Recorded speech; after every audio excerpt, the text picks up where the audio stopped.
Привет, меня зовут Алина Магнисели, и я очень рада видеть вас на своем канале. Здесь я рассказываю о жизни в Греции, а именно на острове Крит. Сейчас я нахожусь в процессе изучения языка, культуры, гастрономии, городов, а также местных пляжей. На моем канале уже есть видео о городе, в котором я проживаю, и видео рецепта одного из традиционных греческих блюд. Ссылки я оставлю в описании под видео. Сегодня я хочу рассказать об одном из самых красивых пляжей Крита. Что это за пляж, как туда добираться, мои впечатления, выводы и небольшие советы, если вы решите путешествовать по Криту. Первое и самое важное, с чего я хочу начать, перед тем, как запланировать поездку на Крите, всегда смотрите прогноз погоды, потому что здесь бывают довольно сильные ветра, и если не знать прогноз, это может испортить ваше впечатление от поездки.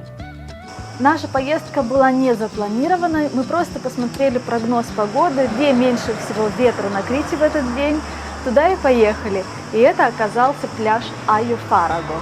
Айо-Фараго находится на юге Крита, в 80 километрах от города Ираклион. Вообще юг Крита любят местные жители больше, потому что здесь меньше туристов и больше красивых мест. На этот пляж можно попасть как по суше, так и со стороны моря. Из маленьких городков Калили-Менес и Агия-Галини очень часто отправляются лодки. Мы решили поехать на машине. Когда мы ехали, мы поняли, что по суше тоже можно добраться двумя путями. Один ведет через монастырь, второй позволит насладиться красивыми видами моря. Мы выбрали через монастырь.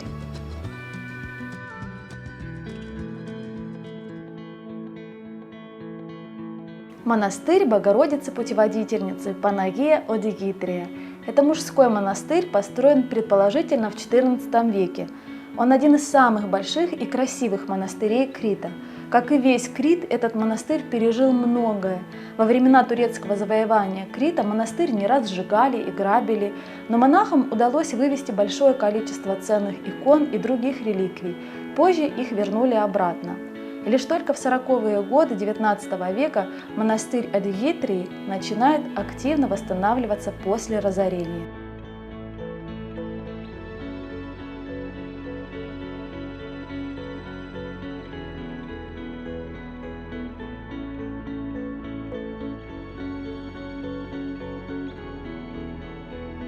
В северо-западной части монастыря находится башня, известная как башня Кассопетероса, возведенная в 961 году. До основания монастыря на этом месте была крепость, и эта башня была построена для предупреждения жителей о набегах пиратов. Названа она в честь бывшего священника Кассопетероса, который погиб на крыше этой башни, сражаясь с турками. Позже она стала тем местом, где укрывались монахи во время вражеских нападений.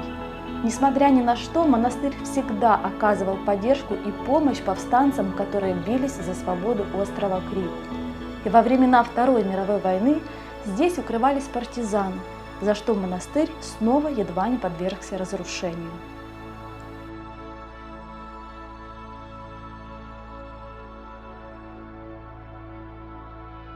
Сейчас монастырю принадлежат оливковые рощи и виноградники. В обители хранятся иконы поствизантийского периода. Самые древние датируются XV веком. Церковные реликвии, мощи 30 святых. В библиотеке монастыря находится собрание рукописных кодексов. Также на территории монастыря Одигитрии расположены кельи, одной из которых можно посетить и познакомиться с внутренним убранством, а также образом жизни монахов. Я очень люблю оказываться в подобных местах, где стены просто пропитаны многовековой историей, да еще и такой. И если вы будете ехать на этот пляж, рекомендую выбрать путь через монастырь.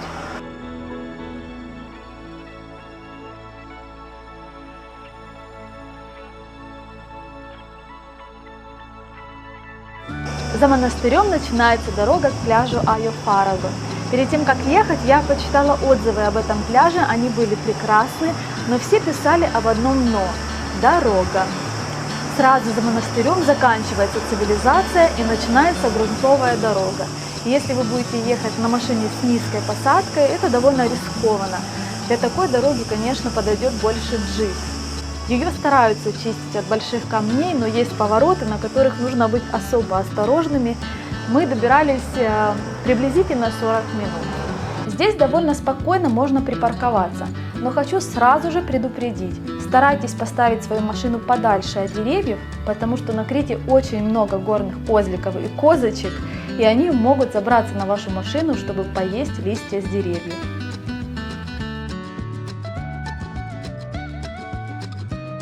После парковки наше путешествие продолжается. Нужно пройти еще около 30 минут пешком через ущелье, но зрелище впечатляющее и время протекает незаметно. По пути можно зайти в очень красивый храм Святого Антония. Изначально это была маленькая церквушка, располагавшаяся в пещере в скале. Затем храм несколько раз перестраивали, и последний раз это было примерно в XIV-XV веках. В таком виде он и сохранился до наших дней. Ну и на счастье нужно обязательно ударить в колокол. А если пройти примерно 100 метров в сторону пляжа, то слева можно увидеть большую пещеру Гуменоспилос. Согласно преданию, каждый год в ней собирались все отшельники, жившие в ущелье.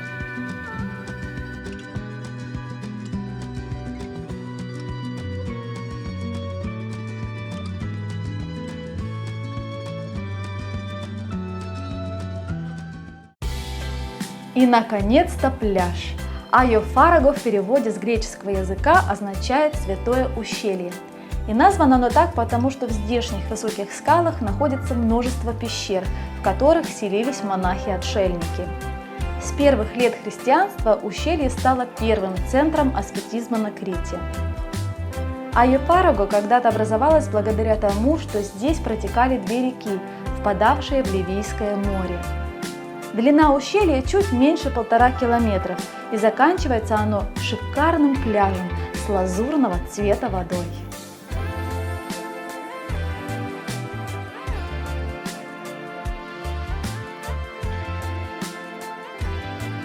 После такого долгого пути в жаркий летний день, наконец-то можно расслабиться и насладиться атмосферой и красотой пляжа. Мы приехали всего лишь на один день, но пока мы шли по ущелью, мы заметили много палаток. Люди приезжают сюда на несколько дней, а может и на неделю. На пляже было достаточно спокойно и тихо, несмотря на то, что это был воскресный день. Много людей приехали расслабиться и отдохнуть от городской суеты, и никто никому не мешал. Кто-то играл в карты, кто-то в мяч, а более смелые соревновались в прыжках со скалы. А кто-то кормил горных местных козочек.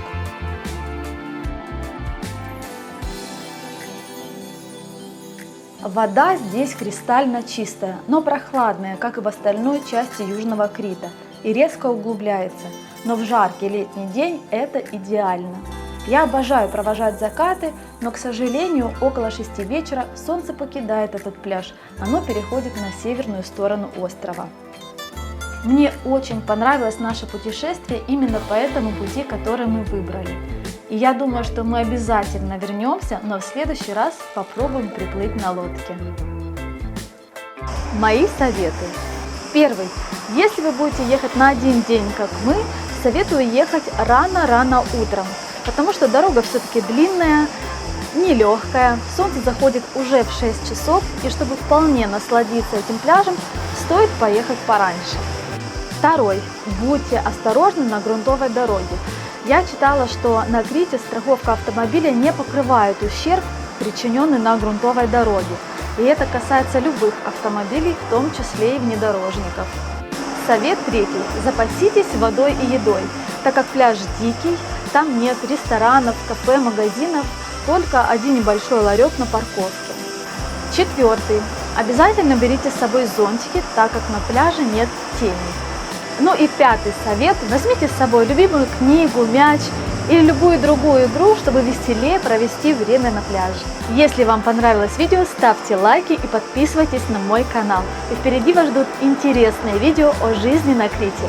До встречи!